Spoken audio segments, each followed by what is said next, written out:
justice and peace and equality. Game Changers Magazine, Game Changers Media Network, Voices of the Village podcast, and we are back with the mayor of the city of Ocilla, Mr. Melvin Harper II.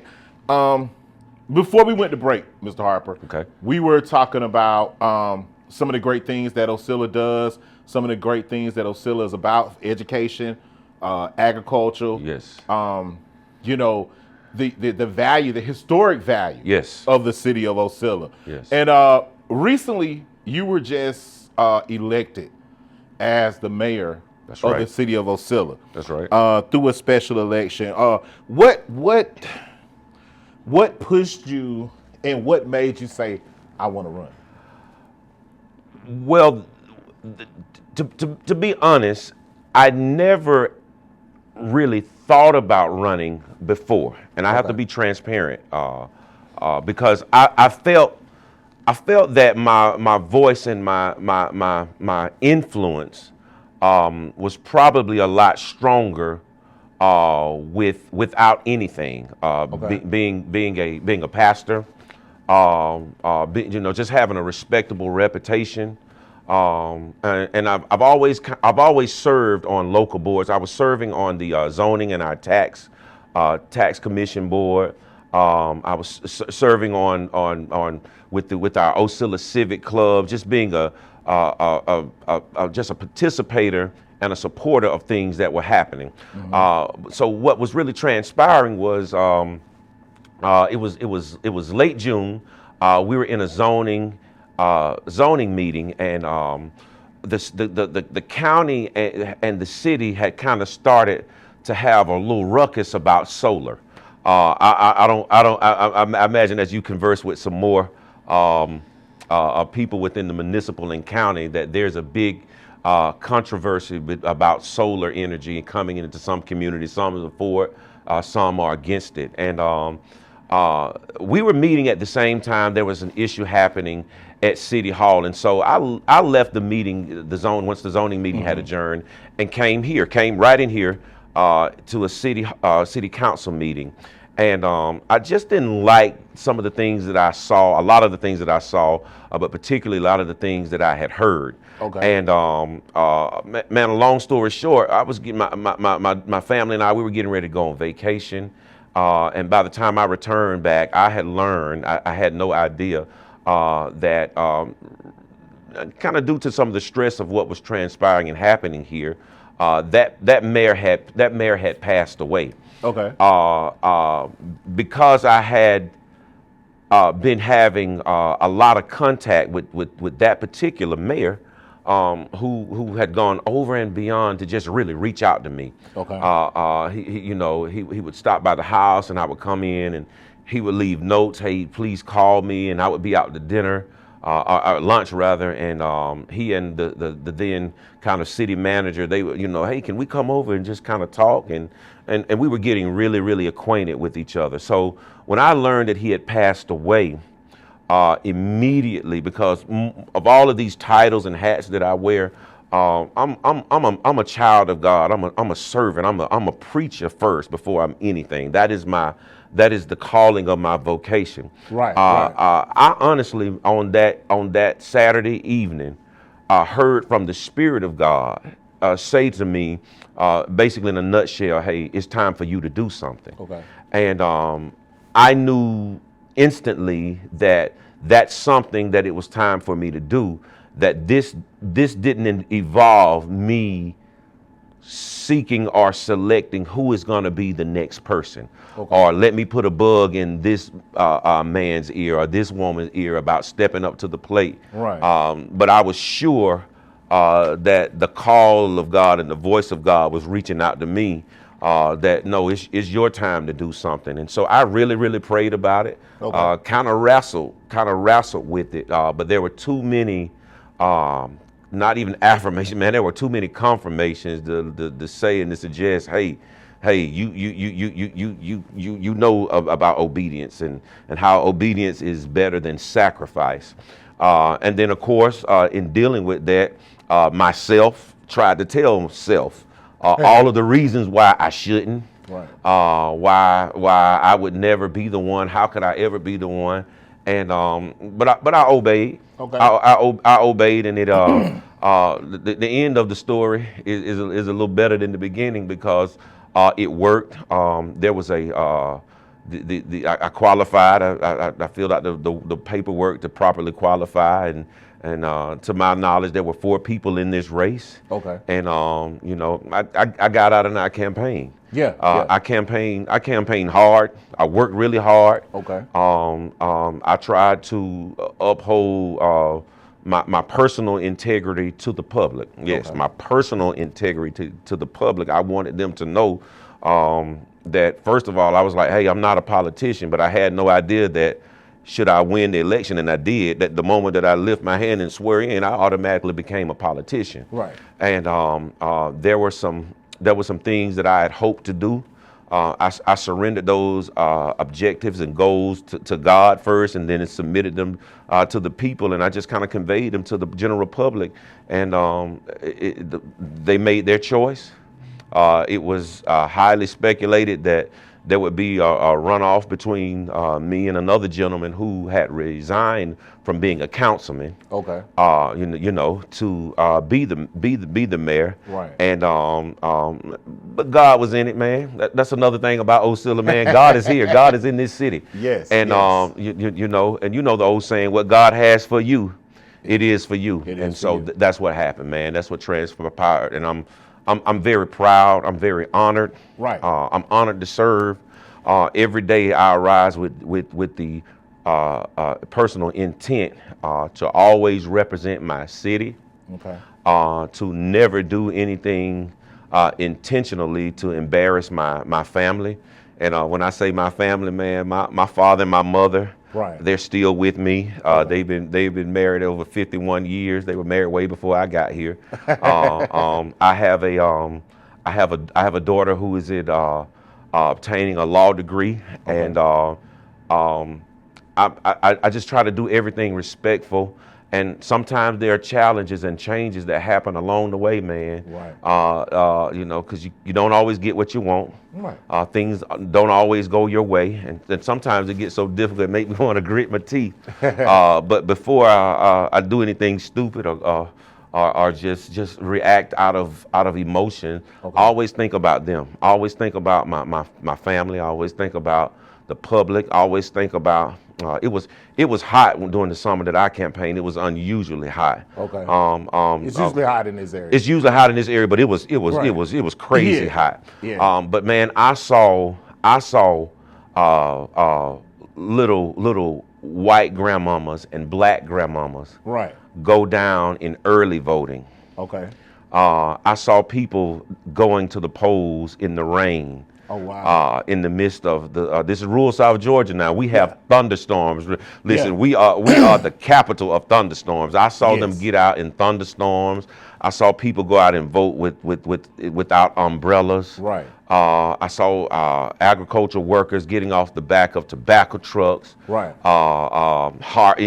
Just I said, wow, man, these people are out voting. Yes. But only to discover that by the time you get the numbers after the election is over, man, they were voting for me. Wow. And I'm humbled by that.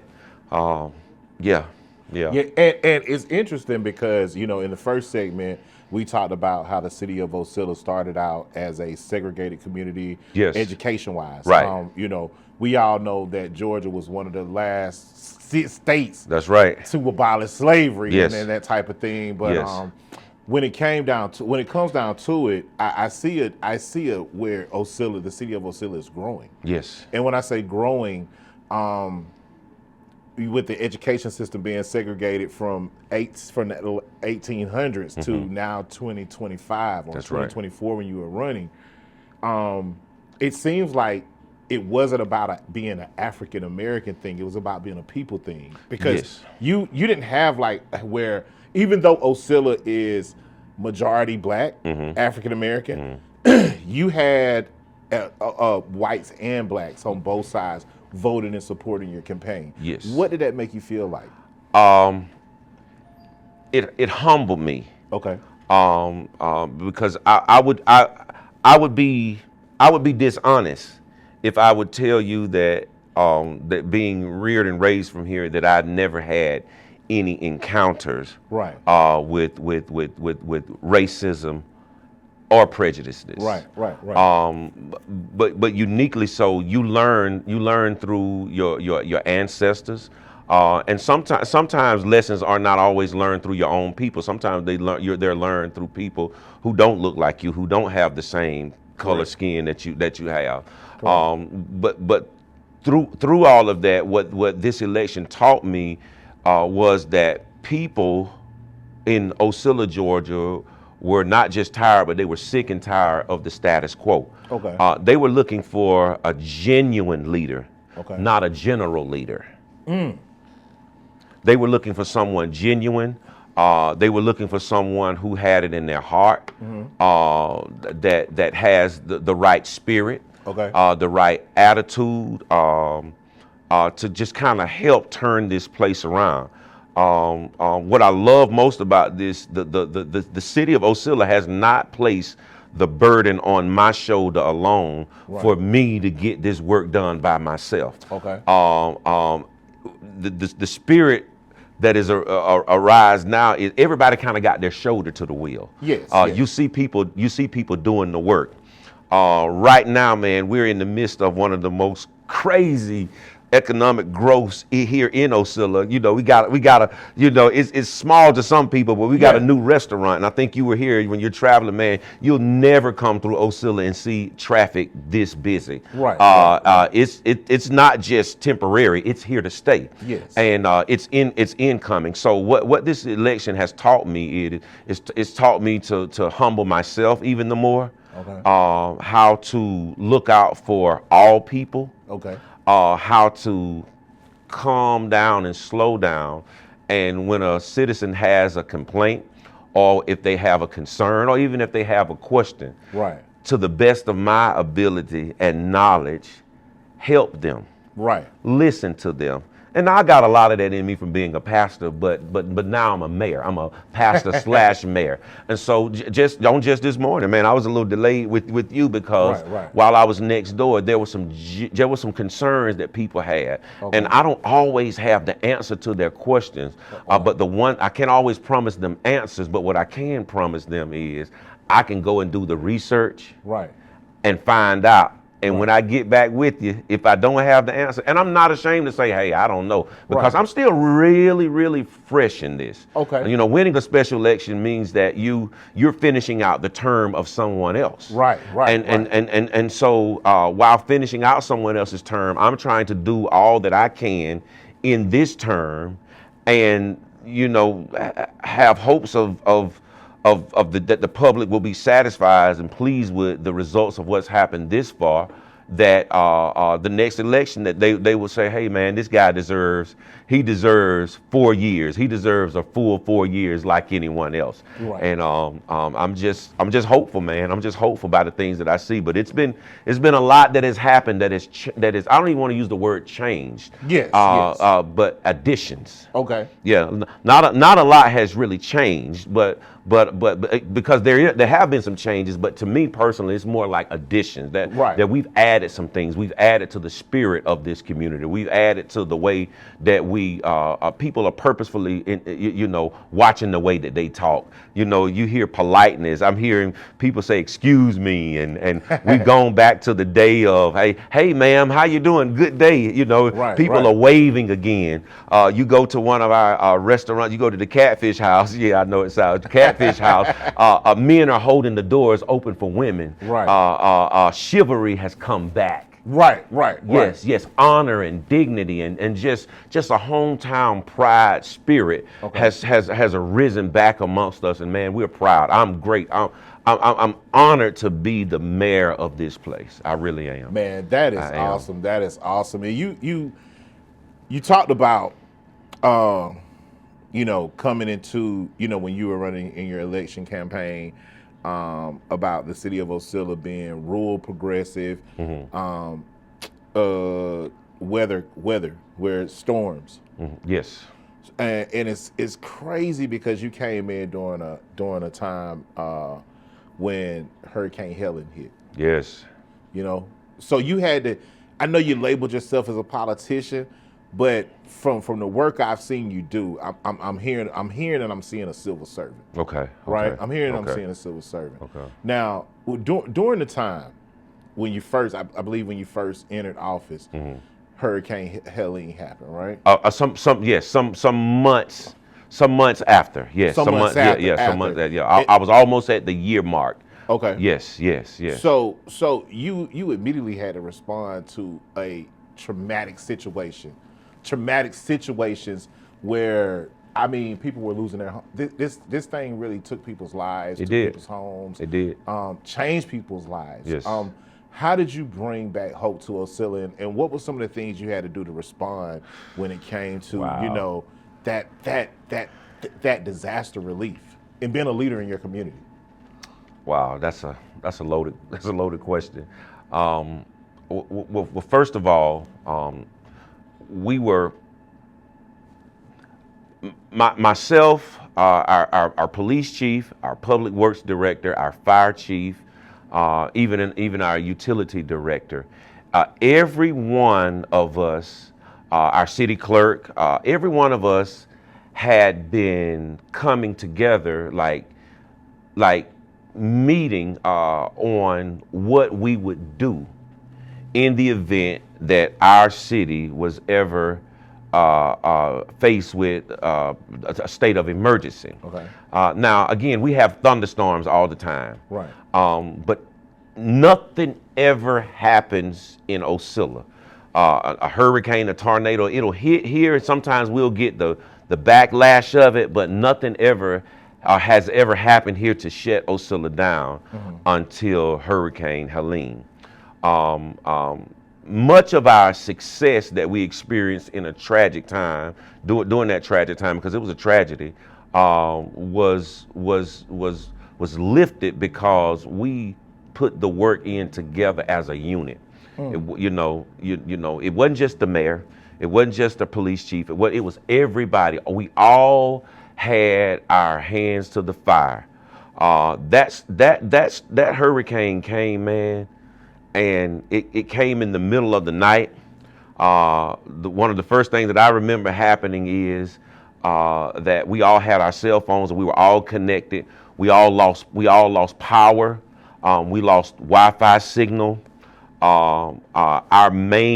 have a few convenience stores, but our main fuel source, which is we call it the flash food, but it's really Circle K now. Okay. A transformer blew up at the store, and it's across the street from our hospital. And because the whole city had lost power, all you could see was in the skyline was a ball of fire and redness. We have a very small fire department. Only about 3, sometimes maybe possibly 4 firefighters. When that store caught on fire, man, we had our chief of the fire chief. He was out trying to put out a fire, trying to wet the top roof of the hospital, which is only a couple yards away, trying to keep the hospital from not burning. We just had all hands in. No one could use their cell phones. We lost signal. Morning comes. There are trees everywhere across the roadways. Okay. I couldn't drive, so I jumped. I was just jumping on the golf cart because of the spirit of unity that had been happening before the hurricane. There were citizens right here at the traffic light. There was no power. They were directing traffic, trying to let traffic know to come in and out. Even our EMA director. He was in a relatively bad wreck because a tree went down right in front of his truck and literally stopped his truck. We were messed up. I was going to Nashville, Georgia, hitting through Nashville or Enigma on the other side of Enigma, which is probably about 22 miles from here, just to get a cell signal. You know, you asked your question, what did we do? One of the things that I saw that I could do, that when they were using chainsaws to get the trees off the road, I was literally going to between Tift County and Berrien County to call people's relatives and let them know, hey, your mother is okay, your aunt is okay. Wow. Yeah, yeah, and I did that a couple times a day. One of our oldest living citizens, who is already 100 years old. I was able to contact her daughter for her, who lives in Atlanta, and they were able to get through it. It took them hours to get through to get to Ocilla probably at about 3 in the morning, and just to come and get her, because it was days that we went without power. Right. Blissfully so, man.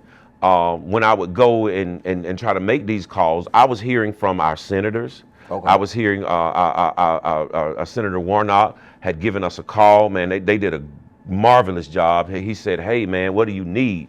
And I just kind of told him some of the needs that we had, and it was a few hours, man, that they were here. Right. We have a neighborhood service center, which operates as a venue for people who want to use special events. Well, because we were in the state of emergency, man, we were able to open up that place as a service center. People started donating. We fed the public who was without power for 8 to 9 days straight, man. Sometimes 2 times a day. Okay. People were generous. They were giving from other cities, from other states. It wore me out, but it felt great to know that every single bit of energy that was exacerbated from the inside to the outside of the people, from their hearts to mine, happened because of grace, Right. of the spirit of unity and community. And it knocked us out of our element, and that's been months ago, and we're still not quite back. No, we're still not quite back. But it showed and served as a lesson to all of us here, that no matter how hard you're hit, that like the criticality of commonality is that we're all the same when we're hurting. Man, hold that thought, man. I can feel the passion. I can feel the Yeah, I'm drive. about to cry. I can see it. You want to hold that thought. We're gonna have to go man. to a commercial break, man. Phenomenal story with the first African American mayor, city of Ocilla, Melvin Harper II. You guys stay tuned. Game Changers Magazine, Game Changers Media Network, Voices of the Village podcast will change Justice and peace and equality. Now the world they will see. That's why we